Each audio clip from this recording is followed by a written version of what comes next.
Okay, everybody, it's official. It's January 21st of 2026, U.S. National Grid Implementation Work Group meeting. Appreciate you all being here. Um, Meeting agenda, we've kind of fallen into what you'd call a battle rhythm. 1 to 1:30, we're going to do updates and admin items from the Institute.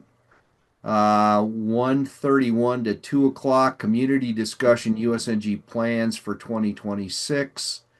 We have a flexible time slot at the end of this. If anybody's got some loose U.S. National Grid, whatever issues you'd like to bring forward to maybe bat around with the group, that's available then. And then we'll close things up no later than 2:30 in the afternoon Central Time. Once again, we've shifted the meeting forward from 2 o'clock to 1 o'clock to see if it would work better for attendance and whatnot. But we'll see how things go. Administrative meeting updates 1 to 1:30. Um, there are the elements. Opening committee reports, U.S. National Grid Institute updates, old business, new business, comments, announcements, and other business. Somewhere in here, let's go the right direction. Attendance is being automatically collected off of Zoom. The recorder is in fact on. I am now gaveling the meeting open. Are there any changes, deletions, motions to remove anything from the agenda? Going once, going twice, gone. Um, do I have a motion from the floor to approve the agenda as offered? So I'll moved. make the motion. A second. Is there anyone opposed?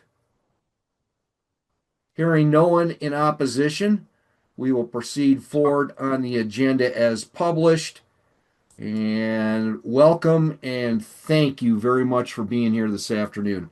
Um, Committee reports, here they are. We've got three standing committees. There's the board of directors, the executive committee, which I will report on, and then there is the finance committee, which Treasurer Strode will report on. So here we go. Here's what we know about the executive stuff. Last time the board of directors met was December 16th, 2025. Good progress on priorities continues. Secretary Knipple, I got published here. If you would let the assembly know what our next board of directors meeting, when it'll occur, and when our next IWG will occur. Well, as shown there, next board of directors meeting is scheduled for Tuesday, March 31st at 11 a.m.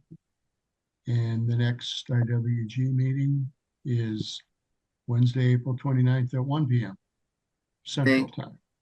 thank, thank Let you. me know, Thank you very much. baby. Bernard is singing to the grandchild. Very nice. This is a very nice tune. That takes us down to Treasurer Strode. You have a finance committee report for us, I believe. Okay, $804.19. Thanks And to a $500 donation from Jules, which we greatly appreciate. No debt, no outstanding bills. can't say enough about that donation, Jules. That is the kind of lifeblood that we need at this point till we can get ourselves um, maybe hooked up to either a foundation or a government entity that sees the value in what's happening here. So, big applause for Jules. Thank you again. Thank you, Georgianne. Appreciate that. Just a reminder, um, it's a Navy term, sink or float, no joke. So if a torpedo hits you and you haven't planned for it and don't have money in the piggy bank in some form, as in you've done a lot of practice about what to do when the torpedo hits, you're going down. So sink or float, no joke. You can help this group out to keep from sinking and instead floating by donating. It's easy enough to do on the website. There's the donation link, or page, I should say, that gets you to the link. It's up on the U.S. National Grid page. Takes us down to updates, priorities. We're doing pretty good, really. In the last, as you're going to find out here shortly, in the last week, last month or so, been able to move things along a little bit better than they have been. We've only got really one thing that has not been touched. Everything else is either completed. If it's green, it's been completed, or if it's yellow, there's a component of it that's already in work. What that essentially tells you is we're running on the admin cleanup stuff in the range of about 6 to 7 months behind where we'd like to be. But all in all, we're doing a pretty good job of getting to where we need to be. So happy to see that. And as you'll see in a bit, I'll line up all of the stuff that was accomplished during 2025. And I think you'll see that as a collaborative working group, there's been an awful lot of really good stuff that's taken place. Update number 2, outreach. Board of directors have seen this before. I apologize for showing you the same thing twice. But as you can see here, this relates our websites. And in this case, we're looking at the USNG store. And in the case of the store, on the left-hand side, you're seeing where things were at the end of September with the number of views and the number of unique visitors. And then you can see over on the right-hand side how things have closed out for the year. 3 months later, we darn near tripled what went through the website. So not exactly a small effort in terms of the kind of response we're starting to see. I think I missed a slide, so we're going to have to play the game of going backwards. Sure enough, did. Here's the USNGI website, our parent website. Same points of comparison. On the left-hand side, you're seeing where things were at the end of September. On the right-hand side, at the end of December. And as I related to the board, I don't know many organizations that would be disappointed with a flow that looks like that in terms of engagement and participation going forward. So that's a wonderful development. We're glad to see it. Outreach, LinkedIn. Big round of applause for Mike. He's a stalker over on other related website, or I should say LinkedIn. What's the correct name for it? Group, social Groups. group, Yep. groups. He sneaks in and does postings over there, and then that brings people over to our LinkedIn to look around. So we've gone up 30 since this group last met. So we're now at 217. Our next goal is 500. And if you have any interest at all in trying to help out this effort, this is the easiest thing you can do when you see something come in on your LinkedIn feed, with the little red ball showing up saying, hey, there's a message in there. Coming in and either liking it or commenting on the LinkedIn posts helps boost that post so that more people see it and we get more people thinking about joining the group. So we started out with nothing and we're now up to 217. So good effort on Mike's part. Really appreciate it.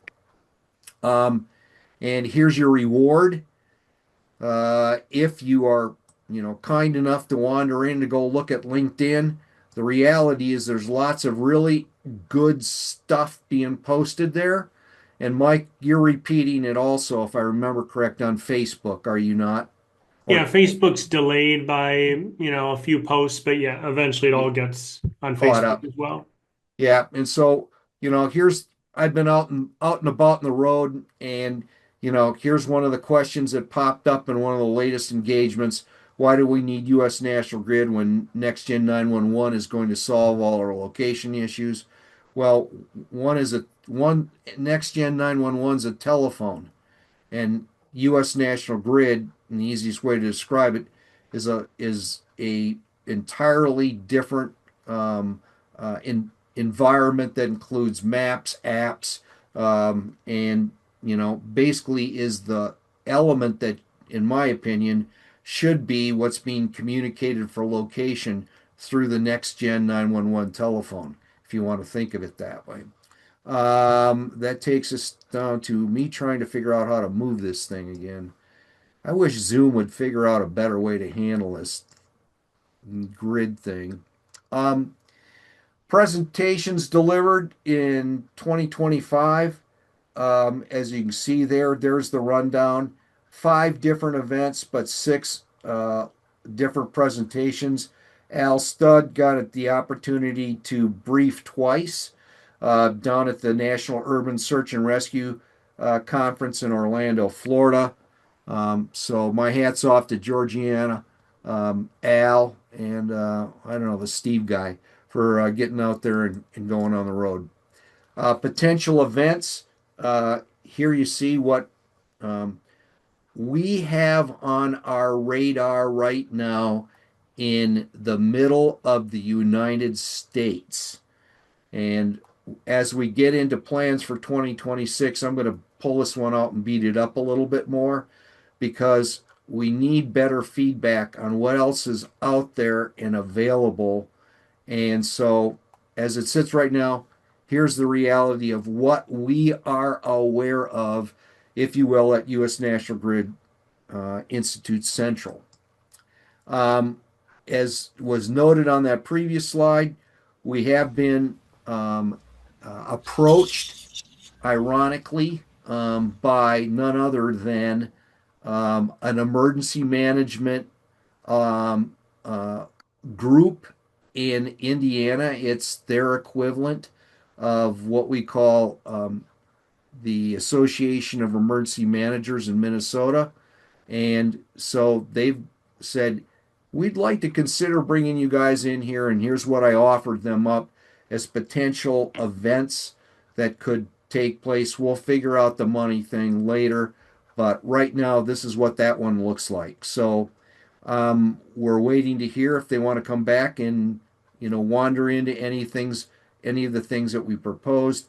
I think this one here in the middle makes the most sense. The basic overview of what U.S. National Grid is and why it's important and why it needs to be used. So here you go. If you know an event anywhere in the U.S., whether it's GIS, the emergency services sector, trail user communities, what I want to try to do is build a calendar.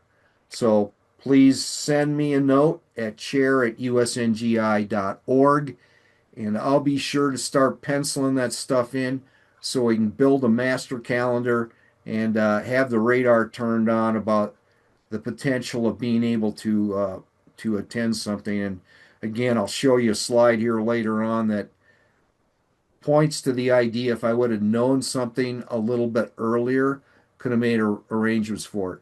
Randy's got his hand up. Go ahead, sir. Yeah, I was just going to point out there was a question in the chat for Richard. If we have some standard presentation that is being used, and we've talked about, I said no, and we've talked about developing some standardized materials that others could use as well as ourselves. Yeah. Yeah. Thank you. And that's in fact a topic for 2026. You guys are stealing all my thunder. This is just not fair. I'm telling you. Okay, here we go. Update number 3. In fact, probably I should have said it's a segue, a perfect segue. Because as of about what, Mike? An hour and a half ago? Sounds about right. An hour and a half ago, the USNG Center, the roughed in new one, has now been available for anybody that would like to go take a look at it. We have a dedicated group of folks that have indicated they are willing to wander through and do a review of the site. It's a conversion from one that was built, I believe, approaching 15 years ago. So a lot of stuff has been shuffled to other places and whatnot. So the U.S. National Grid Institute effectively has oversight on 3 different websites: the U.S. National Grid Institute itself, the U.S. National Grid Store, and now returning to the granddaddy of them all, the U.S. National Grid Information Center. Um, we'll be talking about what we're going to be looking for there. If you want to go look at what the old site looked like, there's where it is, usnationalgridcenter.com. You'll go in there and go realize what a mess it was, and it was a serious mess. And what the new one looks like, you can find it the same URL, but with .org at the end of it. And as I said, please don't panic about it being, not perfect and having a lot of flaws and all the rest of it. This is going to be a work in progress over the next probably 3 to 4 months as we get feedback, put together, user surveys and do some concentrated work on trying to bring a group together to hash out kind of the final form of where things end up. But Mike and I needed to work through the thing to the point, and I should say 90% of it was Mike and 10% of it was me, of getting the thing to the point where there was that it was cleaned up enough so that there was an opportunity for folks to come in here and look at it. And so, Rich, if you wander on over to the training section right there, you'll find a listing of about 15 or maybe more PowerPoints that you can download. And some of them are old. They go all the way back to 2009. And between the ones that are up there and what I've got on file, there's probably another 60 that are sitting around. So we've got to make an effort to go through here, figure out exactly what goes where, and get on it. So anyway, that's in fact the case. And then, Randy, take a bow. One of the things you will find on the new USNG Center is a completely updated set of instructions on how to create U.S. National Grid map books using ArcGIS Pro. Randy, I'm going to stop, and if you would like to chime in and explain a little bit more about this one, by all means, please do. Sure. This was really an update for the same thing that we had previously based on ArcMap. And ArcMap from Esri is the retired product. They have a next generation product called ArcGIS Pro. And really needed to migrate the work that was done previously, both in the ArcMap map document, migrating that to an ArcGIS Pro project, and then update the documentation accordingly. There's really a whole new product. It migrated forward quite well. Esri has tools to assist you in migrating the old stuff forward to the new platform. But we needed to make sure that terminology was correct and updated and, and represented the current way of doing things in Esri's current product. So essentially, somebody should be able to download this, and there are instructions about how to be able to pull out the appropriate data to create the maps. But essentially what it allows you to do, once you've done the setup that's required, there is a feature in ArcGIS Pro called the map series. You can update the map template with the appropriate information, update the map content, and then be able to create the map series that represents the extents of all the maps that you want to create. Push go, and it creates all those maps as PDF files. Can't thank you enough for doing that, Randy. And it's a combination of stuff that we need to get done to move the process forward, and this technical implementation so that people aren't like, well, how do I do that?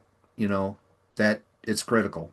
So And I thank you. should say, so the instructions here are based on a map layout that I developed several years ago that is based on 1 kilometer, even 1 kilometer increments of the U.S. National Grid.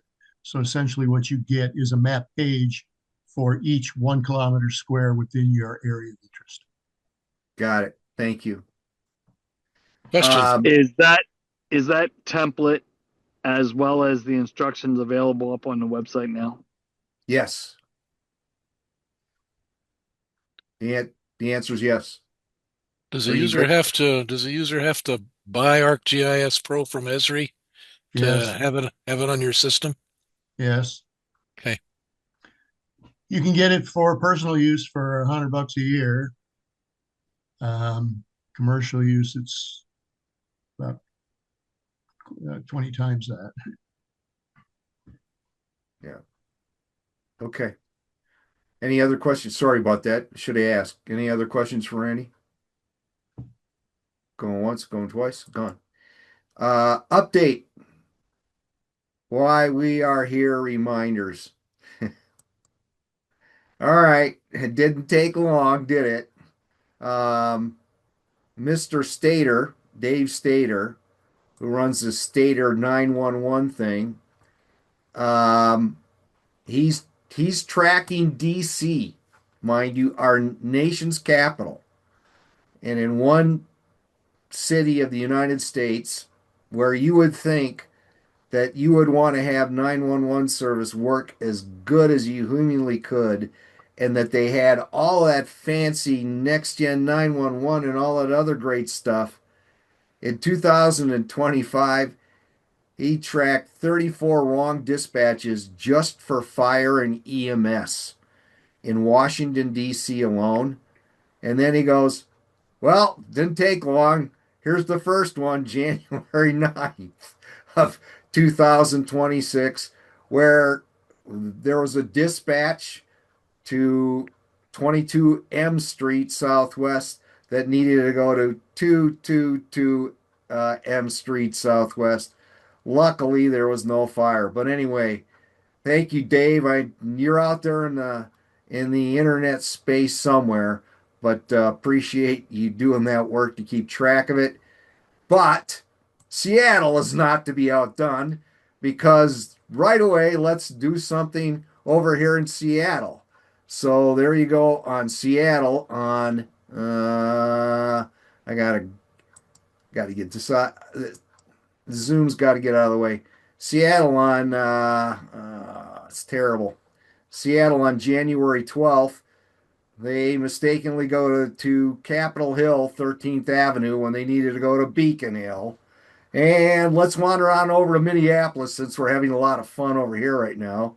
January 15th, Minneapolis family says federal agents raided wrong apartment looking for items stolen from FBI vehicles. Well, okay, this is not a bad address, but they didn't seem to know how to read numbers on the door or go to the right floor of the building. So if you've seen any of the video clips on this, these guys wandered into this apartment and just shredded it. So that's more or less an indication of what are we doing in terms of education to people that are out engaging with the public that represent law or fire and rescue, in terms of map reading and how to use a map and all the rest of it. Obviously, the nation has still got a problem. All right. Who or what did I miss? Going once, going twice, gone. Here we go. Old business. Um, 2025 Board of Directors election results. We are shooting to have 9 members. We had 8 members currently. That would have been as of December. So we had 4 total openings, 8 meetings per year is what the guidepost is. And the idea is guide USNGI efforts going forward. 2026 will be a transition year from organization building to advocacy. And that's what we're going to try to be doing in 2026. I'll show you more about that in a minute. But who stepped forward other than you got 3 old hands, Cole Brown, Bernard Catleonato, and of course yours truly. But a big round of applause for Rich McCree joining us. So there we go. We're really happy about that. If you go read Rich's bio up on the board of directors website, you'll see we have an impressive individual from the wildland fire community has now joined the effort, and couldn't be more pleased about that. So thank you, Rich. Do you have Glad to any be here. words? Do you have any words for the assembled masses? I read all the biographies for the board, and I'm glad to be here. It's a great bunch of folks, lot of brain power here, but glad to be here. Thanks again, Rich, for joining us. We really appreciate it. Then it takes us on to other old business. Randy, I think you get to take a bow, don't you? First one. Didn't you run that down? Yes, that has been changed. And it's the intro paragraphs on the USNG Wikipedia page. I did share the edits with everybody on the board of directors a couple weeks ago. I got some feedback from several folks. I appreciate that. And I just went ahead and made changes. So I'm registered to make changes in Wikipedia, and it's really very easy. I really focused on that intro paragraph. What bothered me, and the reason I brought this up, was that the really, when people first hear about USNG, they wonder, well, is this something new? It's yet another coordinate system, and the reality is it isn't. It is simply the adoption of the military grid reference system for civilian purposes. And I wanted to just lay that out there at the very beginning. I found that was very effective in presentations that I've given, especially if there is anybody with any military experience. But I think it grants immediate credibility to the USNG because its foundation.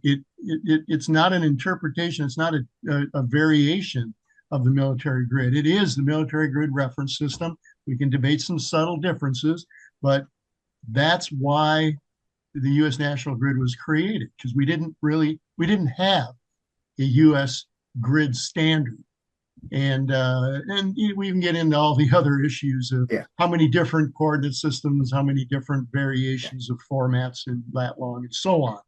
But this was something that bothered me for a while, and I looked over the rest of the Wikipedia page, and it all seems fine. I think it was important just to draw that out, to draw that parallel immediately in the first introductory paragraphs for anybody that reads that, to make sure that that's clearly understood. There are certainly links throughout the page to the military grid reference system, but I think now it's much clearer. And I invite you to go look at it. Just do a Google search or search in Wikipedia for USNG. You'll find it.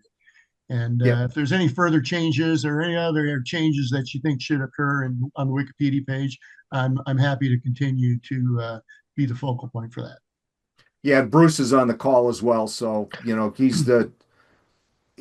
was the grand master Yes. on putting it in place in the first place. So kudos to you, Bruce. Any toes, Oh, Bruce, but no, I want to say thank you, Randy, and I apologize. I had kind of a challenging year last year, and I was going to do that, and we had discussed it. So I just took a look at the changes. That's great that it gets that point across. So I really appreciate your picking that up. So thank you. Thank you both. Appreciate it. Mm-hmm. Okay, me goofing off the way I am all the time. I have not gotten around to, other things are bigger fish to fry than the letter because of Nancy Dragani, supposed slaying U.S. National Grid. We'll get it resolved one way or the other sooner or later. Rapid deploy. Again, we sent, I sent them a discussion on LinkedIn. No response. So sooner or later, they're going to get a letter from me. New business. Here's what we got. Agenda items for the next IWG. I've already got one volunteer. Bernard, are you still on the call? Can you respond? Or are you chasing youngster around? Okay. here's the bottom line. I suggested to Bernard approach me that they're finally getting ready to release their commercial map book stuff more extensively, which is which they use U.S. National Grid in it, but a little bit of a funky way. And at this point in the game, anything that gets visibility for U.S. National Grid is cool by me. So what I thought we would start doing is making this time slot. I said, why don't you use 15 minutes of our next get together at during the discussion area and brief up folks on what you've created and what's going on. So I anticipate that may be one thing. Does anybody have any other ideas? Going once, going twice. Okay, we'll see you Wednesday, April 29th at 1 p.m. Note the change to 1 p.m.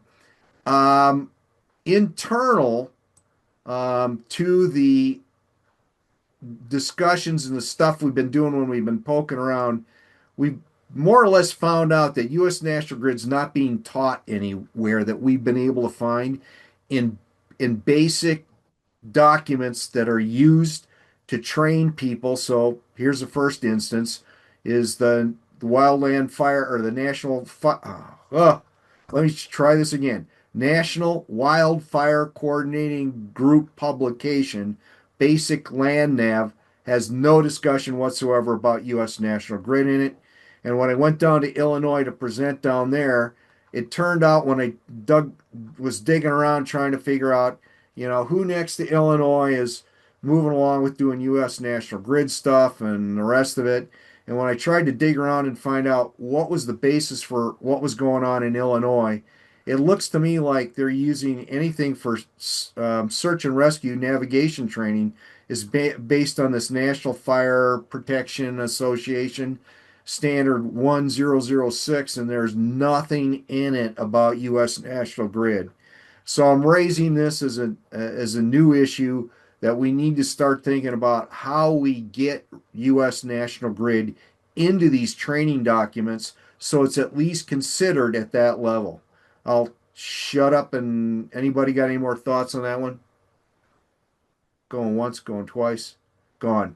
Esri letter follow up. Okay, so we sent it to the head of their development branch, and on May 8th, it's published on the front side of the U.S. National Grid website for the Institute. If you go under news, I believe it is, you'll find the three different letters that we issued last year are in fact posted there.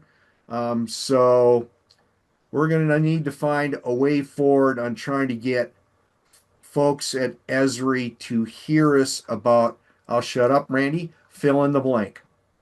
Yeah, I was going to say I did get two names from Al.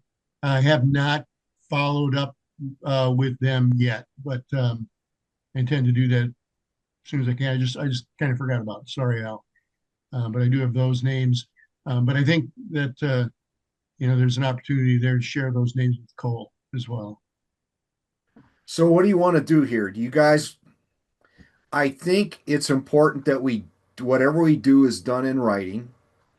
There's already a base letter that exists. Would you like to update it and just say, last year we asked you about this and we haven't heard anything and we desperately need this widget so people can, make U.S. National Grid happen on their Esri products. What is it? What's the hang up here on the conversion? How do you want to do it?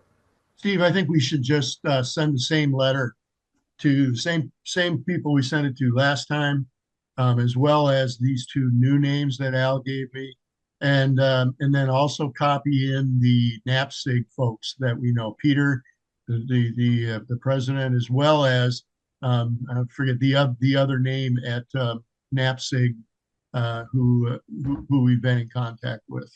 You know what I'm thinking? Maybe what we ought to do is a joint letter. I don't know. With NAPSIG? Yeah, with NAPSIG. Yeah, so maybe it takes an initial conversation or email to NAPSIG first, tell them what we want to do, and try and get some emphasis behind this. Do you want to reach out to Peter O'Rourke? Yes. Okay, that's on your plate. Rich has Okay. got his hand up. What do you got, Rich? Yeah, to back up, the National Wildfire Coordinating Group, they've got a training section which is based here in Boise, Idaho. Right now, there's a lot of shuffling and and a little bit of turmoil within NWCG in the coordinating group and the wildland fire agencies.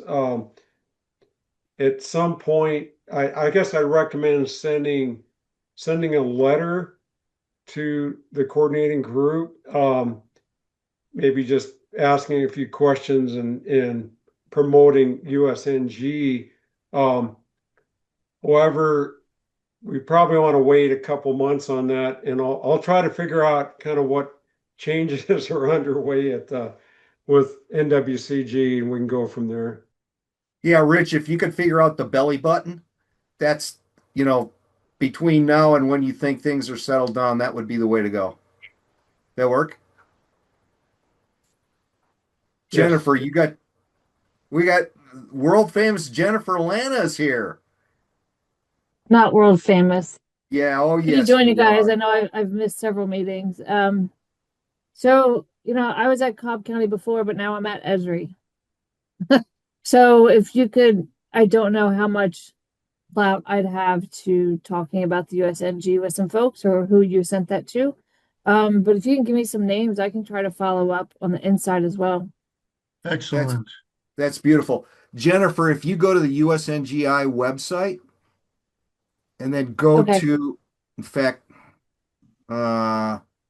it's under, I don't want to walk out here. I'll send you a copy of the Okay. letter. Cool. We'll just do it that way. Okay. Jen, I'm Sounds not good. sure I have your contact information. I'll It'd be connect good you to- all together. Okay, that's good. And Jen, Yeah. just FYI, in case you're not completely aware of what we're talking about, there was a grid overlay widget in Web App Builder that was not migrated to the Experience builder. I Okay. forget what's the next generation for Web App Builder? Experience builder, isn't it? Experience Builder. It was not migrated to Experience Builder. It wasn't on the migration path list. Okay. And we just need to talk to somebody. Okay. Thank you, Jennifer. Appreciate it.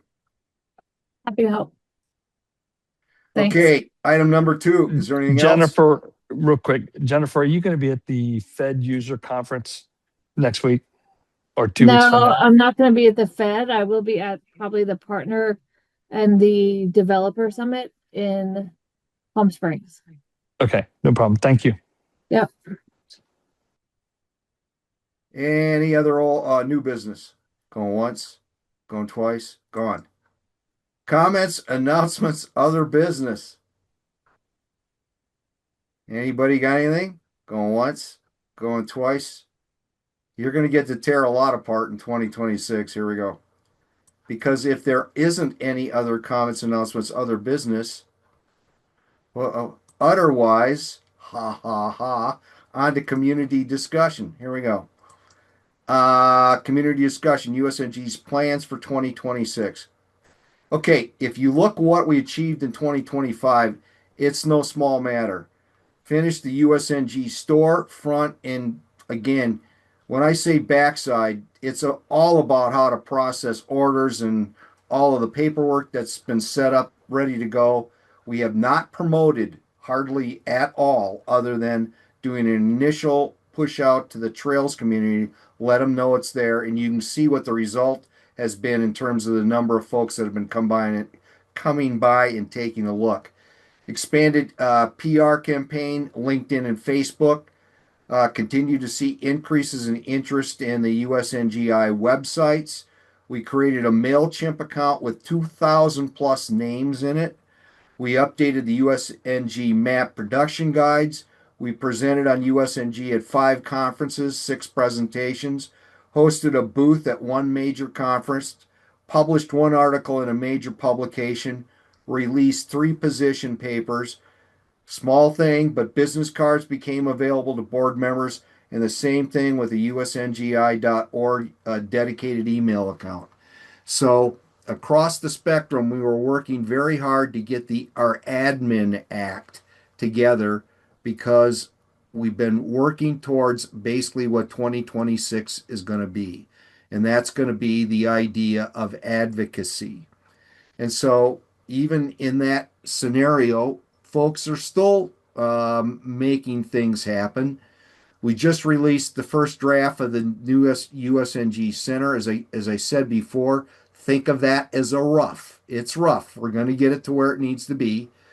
We began work on the USNGI administrative back office, where everything for the board of directors will be brain dead simple. They'll be able to find any presentation that's been given real easy and all the rest of it. And Randy updated the Wikipedia description to align with MGRS. This is where we're left then at the start of 2026 off of the 2025 list. Finish the rework of the USNG Center website. Finish the USNGI website's backside. Finish the US National Grid map uploader. Finish the Elm production guide and create an income flow using the store, write our first grant. As I indicated previously, I'm thinking we're looking at something in the range of 6 to 7 months if this is all we did.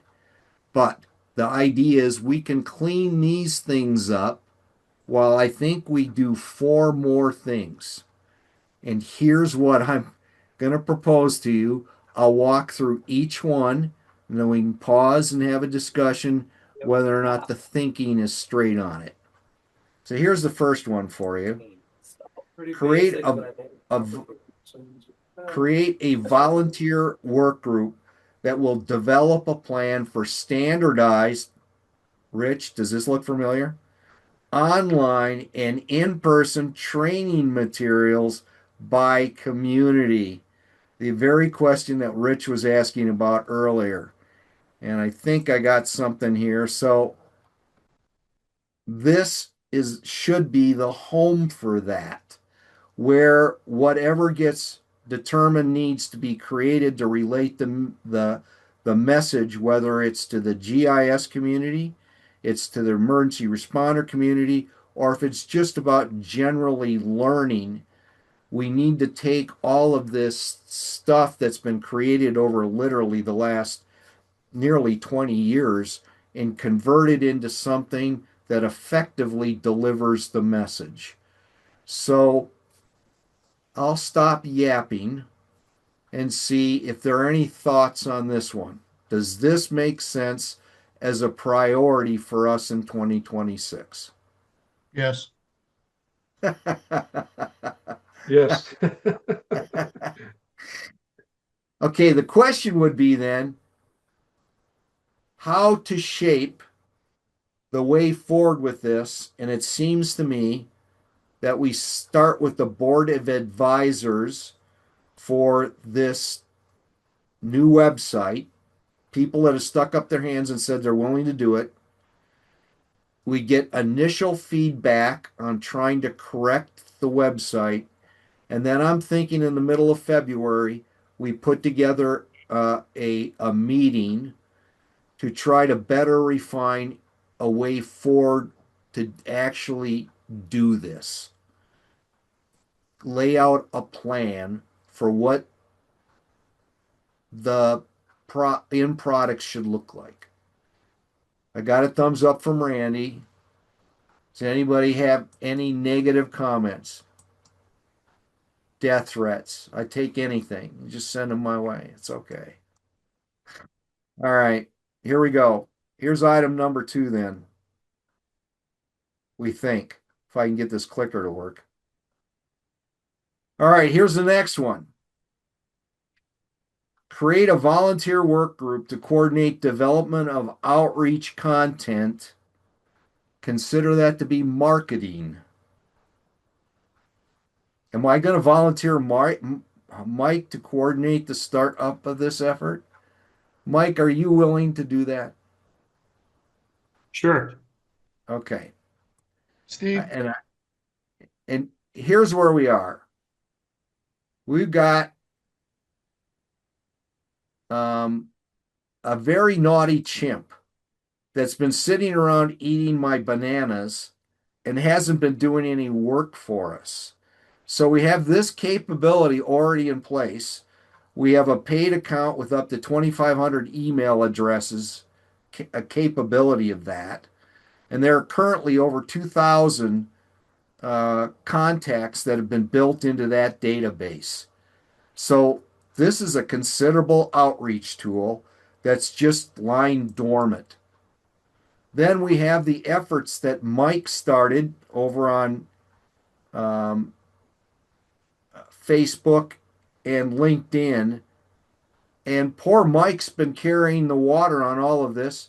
It'd be great if he could get some help in doing some of the effort over there as well.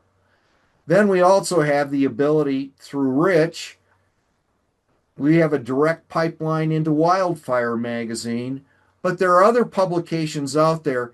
If we've got people that are willing to write and tell the story, and we can get them into publications. And finally, there's this issue. Once we start cranking along with some of this stuff, the next kind of phase thing is we start generating press releases, and you jam that stuff in to the GIS feed or the emergency management feed. They're always looking for stories. And as long as we've got some to tell, that would be a great way to go. So I'm thinking Bernard's a pretty good writer.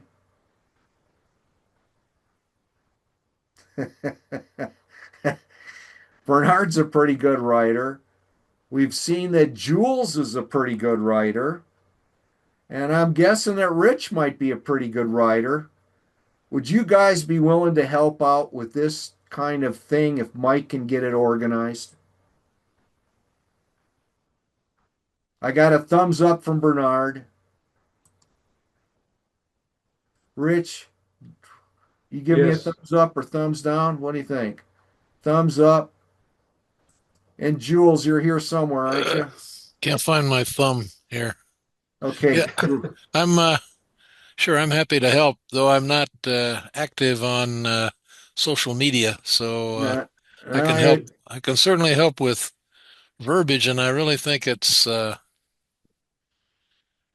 important to break into the fire services somehow. They've yeah, always been reticent about using the grid. They much prefer using much more inefficient methods. And even the LA fires last year, Al did a wonderful presentation on how the grid could apply to post-fire remediation and not to mention fire response, but it never got any traction, because that kind of thing would have been wonderful to put into some of the publications that the firemen in California read, or fire persons, or however you call them these days. But uh, yeah, it's that's an important audience to reach, I think, because we've always got fires, and the grid is tremendously helpful for those kind of tactical environments. okay. But anyway, so yeah, and plus the other folks we ought to reach who could use it as well. I Or appreciate that. So thank you, gentlemen, and I'll work with Mike. We'll figure out how to do something in an informal way that maybe can increase the amount of marketing of our efforts going forward. Okay, um, I've got somebody else with their hand up. Let's go. Who would that be? Is that Ken Anderson? It is. Oh my gosh. Good to see you, Ken. How are you? I'm still hanging in there. I'm just squeezing this in while I'm at the day job. One of the things I wanted to just pass on is that, as you already know, but the rest of the group may not, we've spent a lot of time over the years working with Civil Air Patrol and being able to coordinate ground operations with air operations, and they were initially very resistant to the U.S. National Grid from a air ops perspective. But that changed with one of the people who was the coordinator for all operations in Minnesota a few years ago. But what we found out from that experience, and we've done a lot of work with them where we'll roll out to new cadets and so on how the U.S. National Grid works as it relates to ground operations for search and rescue, and then they figure out a way, or they educate their people as to how it applies to their current, at that moment in time, processes within air operations. And what we found out from that is we do something for Minnesota, it stays in Minnesota. It doesn't get rolled out to all of the wings across the country. So if we can come up with a way that works with Civil Air Patrol as a whole, we can get that rolled out to all the wings in the country that then work with ground operations, whether it be fire, whether it be law enforcement for support, or their own operations within missing aircraft or search and rescue support, all at the same time. It allows us to bridge what is required by the Air Force and military operations, and then what is required for us to be efficient in public safety. Got it. I appreciate that comment. Would you like to participate in either the marketing or this training materials development conversation? I would like to. During the daytime, conversations are really hard, but Yeah. I put the rest of my life after the day job. Okay, we'll keep you in mind. Thank you very much, Ken. Hi, this is Jules. Can I make a comment to follow up with what Ken said? Absolutely. Go for it, Jules. Is there some sort of set of doctrines or guidance that apply to all Civil Air Patrol operations across the country that they work from or that they adhere to? I can't imagine it's all, locally defined. There must be some overriding doctrinal. We would have thought so, but we found out that it is wing dependent, because each part of the Civil Air Patrol, as you go from state to state, you have how does CAP integrate into that particular state's emergency operations. In Minnesota has not had a MOU with Civil Air Patrol and the emergency services for almost a decade now. That got resolved I want to say that got resolved this month. So there hasn't even been an MOU, let alone how does each state different in how they deploy their resources within the state, because there are different aircraft capabilities, there's different resources that are per state based upon the type of topology, the type of load, and the size of CAP individually within those states or regions. So I would love to be able to say there is a standard. So if we can just shoot for one place, it matches everybody, but that has not been our experience. That's always something that could be changing, and it may already be there, but I'm not aware of it. And I've been working with the Minnesota wing now for, I want to say, 17 years. Yeah, well, the reason I ask is because that attitude is exactly the same attitude. It's it's an aviation culture attitude, I think, that existed in the DoD back before our experiences in Baghdad, and was the prime driver in getting a chairman of the Joint Chiefs of Staff instruction section written, which told the aviators, forget latitude and longitude once you're servicing a tactical environment. because they didn't want to use. They just wanted to continue flying to lat long targets and force the guys on the ground to convert their target locations to lat long so the pilots could use them and and so the regulation for the chairman of the Joint Chiefs of Staff instruction got changed to say when you're servicing a tactical situation, use grid coordinates instead of lat long, and that overcame a because it's available in the aircraft. They just have to use it. So Well, this is the same kind of situation because there's a myriad DoD aircraft that do that kind of work, and now that ruling applies to all of them. It's to use the MGRS instead of lat long when they're doing those ground. well, you hit it. You hit the point. And what's changed that was the biggest change was the majority of the aircraft that we had available to the Minnesota wings did not have the ability to not use latitude longitude.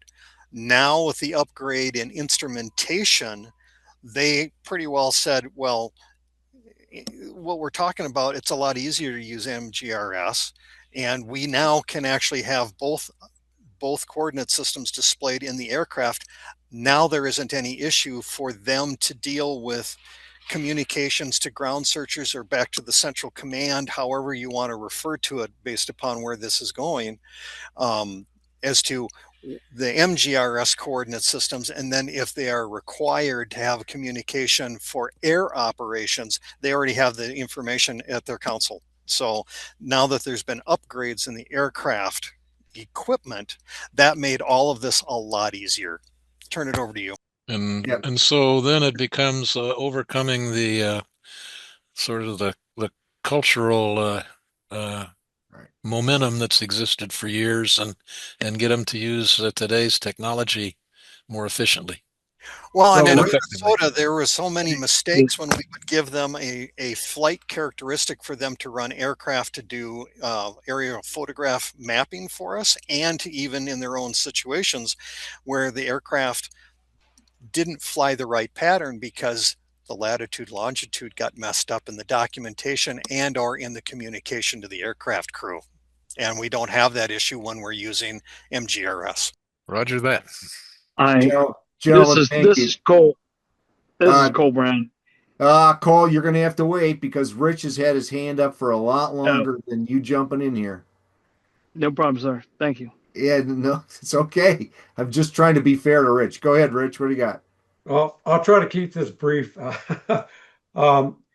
federal wildland firefighting, there's basically two organizations, a U.S. Forest Service. They have aviation staff, they have pilots, they have regulations, contracts.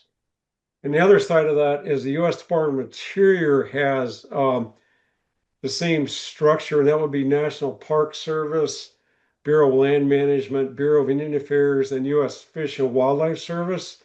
Um, the gateway to those organizations is through the National Wildfire Coordinating Group. And again, I'm not quite sure how to break in to that or what kind of letter or what kind of approach, but I'll think about it. I'll work on it. Thank you, Rich. Appreciate that. Rich, I, I've got a whole bunch of stuff back from the day around 2006, 2009, where there was an individual in, I believe it was the U.S. Forest Service, that was very passionate about taking what the U.S. Marine Corps had developed for air to ground support. You know, you fly latitude, longitude to a point of entry into the, if you will, the battle area. And then Mhm. you fly military grid reference system after that, like we've been hearing folks talk about.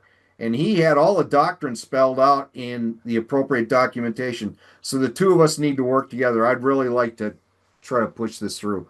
Cole, what do you got? Oh, primarily is that Ken, are you familiar with Major Zabatakis or Lieutenant Colonel Major Zabatakis? No, that name has not come up in my He's conversations. I normally work with, and I think it's Lieutenant, I think it's Colonel Fitzhenry, who Okay. used to be in charge of our particular wing. Now he's in charge of drone Okay. operations. So I sit on the CAP GIS committee for the whole entire country, along with Scott Kaplan and Mike Zabatakis. Mike teaches ground at NISA, and they do teach U.S. National Grid at that location. And we do have U.S. National Grid maps at the CAP GIS stuff. So we are implementing that across CAP. I just wanted to let you know. So if you have any questions, you can always type in, I think it's gis@cap.gov. Then yeah, you're clearly more updated than I have been. I haven't done anything in probably a year for the local because they've had a change of requirements and direction of focus at the moment. Okay. All right. Interesting side discussion. Thank you, gentlemen. Really appreciate it. Development opportunities for public speaking, engagement, and training. I mentioned this earlier, so I'm just going to beat it up again, hopefully, so everybody absorbs this idea. We need to develop a nationwide, and what I'm going to do is build a calendar, which you'll be able to see. I think we'll put it up on the USNGI website of where events are taking place. But I need feedback from the field. Whatever you know about, send it to me, please. You can just send me the link to the conference, and that'll be all I need. Just give me an email, drop some links in it, and away we go. Because here's the reality: abstract submission deadlines are normally 6 to 8 months before an event.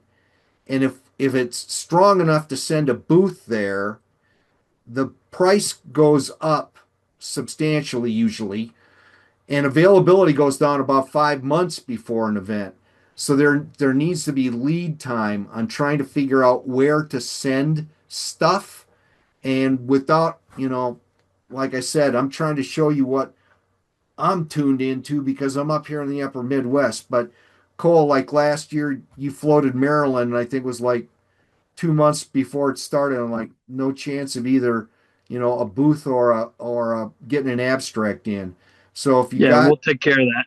yeah, so send me links. Send me links. Um, and there you go, GIS Emergency Services. Just a reminder, trail user communities. And then I'm going to start it out.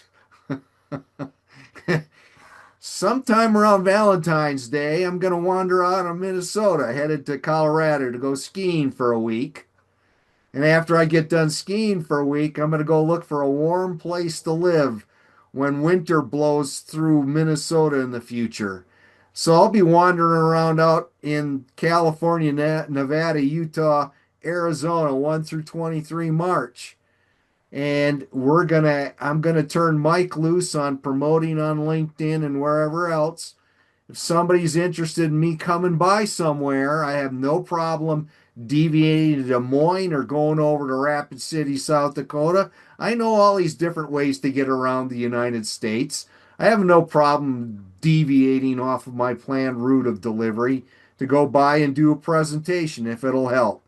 So on the way back, March 24th through the 31st, I'll wander up through New Mexico, North Texas, Panhandle of Oklahoma. Again, somebody needs me coming over to Oklahoma City, no problem. That's what I'm saying is generically, I'll be in those states, and then I got to go back to Texas for a week on April 19th through the 26th. I'm going to have Mike promote this, and we'll see if we get any takers. Probably the answer is zero, but at least I'm going to throw it out there. And the reason I am is lo and behold, I find out this week that there's this thing in Denver called Geo Week in Denver that runs from the 16th to the 18th, and I'm going to be in Denver. So if I would have known further in advance, it would have been a piece of cake for me. Anyway, that thought's out there. Last thing, here we go. Here's the exciting one. Issue a report to U.S. National Grid on U.S. National Grid adoption to Congress and the press. Buckle up, kangaroos. Here's the deal. Here's how I'm thinking. This idea has been floating around for a while. It doesn't need to be complicated. In fact, we figured out a grid that'll represent whether or not a state has U.S. National Grid map series available for it, whether or not there's any training in the GIS community and or over in the responder community, and what the level of engagement is by the government. There's an easy way to do this. And so the report will have kind of a standard template that goes, what's the problem? What's the solution? What is the USNGI? Will be the front maybe 6 pages. And then we'll go state by state by state by state through on this grid thing. And it doesn't need to be any more complicated than that. And at the end of the day, maybe one or two people will pick this up and look at it, but it will be people far enough up the food chain that it will invite their interest, or at least that's what my hope is. So, this is the last piece of spaghetti I got to throw against the wall. Are there any thoughts out there? It sounds like a suicide mission, Steve. Do you think it's a little premature for this year with given all the other stuff we have to do? Premature, okay. I could Part see of- that for next year. We finish up all the stuff we said we're going to do. Part of our outreach initiative might be to try to find a sponsor or two in Congress that would resonate with this, whether it's a individuals not so good because their interests change so much over time, but a committee maybe or a subcommittee uh, involved in emergency response or something like that over in relative to DHS or something. So yeah, if we could get the interest of a committee or subcommittee, that might help too. How about an awareness campaign to Congress? Yeah, if Cole, if I understand your comment, that would be the idea of this is to try to raise it to the level where, if DHS and FEMA aren't going to follow through on the essential pieces that are necessary for this to happen for the nation, then they're going to need some help, if you will, on understanding the issue. And to me, there's enough bright cookies in Congress that they'll get this, particularly when they start to come to have a better understanding of the level of, you know, I'm going to go right back to Dave Stater, him tracking just Washington, D.C. alone. We have a problem with communication in this nation. So, sorry, didn't mean to get on the soapbox, but is that where you were headed? Somewhat, but we have that nice trifold that we built. You've got other things is send it out, get it out to the masses. I mean, just an awareness. Hey, are you aware of U.S. National Grid? Are you aware that there was the whole MGRS and how it bridges? But just like Joel's mentioned about the Joint Chiefs of Staff. I mean, I have those letters and I use that. There was a FEMA and it says, hey, these have been out there and we just wanted to make you aware of it and send it to them and see where it sticks as an awareness. So you would do something along those lines first, follow Randy's thinking that we put this off. But that sounds like Tom Terry talking, where he would always say, you want to give them something in their hand physical so that Right. the message connects better. Yeah. Okay. Yeah. And I Got mean, and if you really wanted to, you could sit there and say, Tom Terry always had on his thing is, what's your coordinates? Where do you live? He'd always end his address with a U.S. military grade reference or USNG coordinate. Thanks very much, Cole, and here's my coordinates. Yeah. Any other thoughts out there? I think that's a great idea. And uh, back to the Congress specifically, one of the one of the things that interests them is being able to exercise oversight of the executive branch. And so, if you can find the committee or subcommittee that oversees the implementation by FEMA and DHS of their own rules.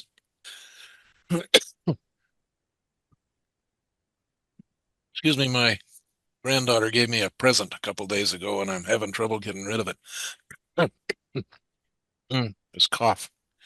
Uh, yeah, because the U.S. National Grid is called out in FEMA doctrine as well as in several Yeah. emergency doctrinal documents of DHS. So Congress, part of their oversight, could say, "So how you doing on incorporating U.S. National Grid into your agency's operations?"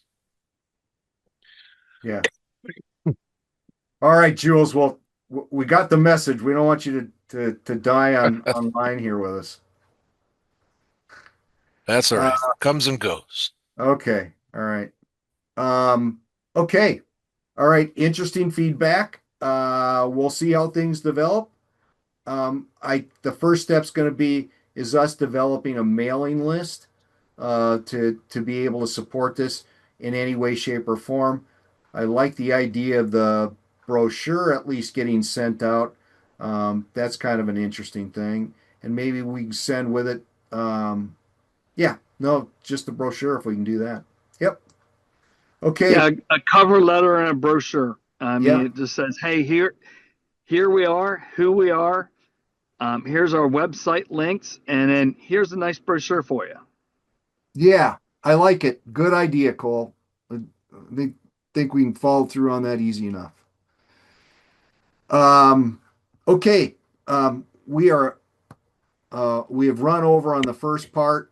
The floor is open for an open forum. If anybody has anything else they would like to bring forward, it can be anything from USNG signs um, to events that are taking place, whatever. Any other thoughts? Going once, going twice, hearing nothing. That means we are indeed ready to adjourn. We're a little bit ahead on our adjournment. I think, is there anyone opposed to the meeting closing? Not hearing anyone. We're all done, except for these reminders on adjournment.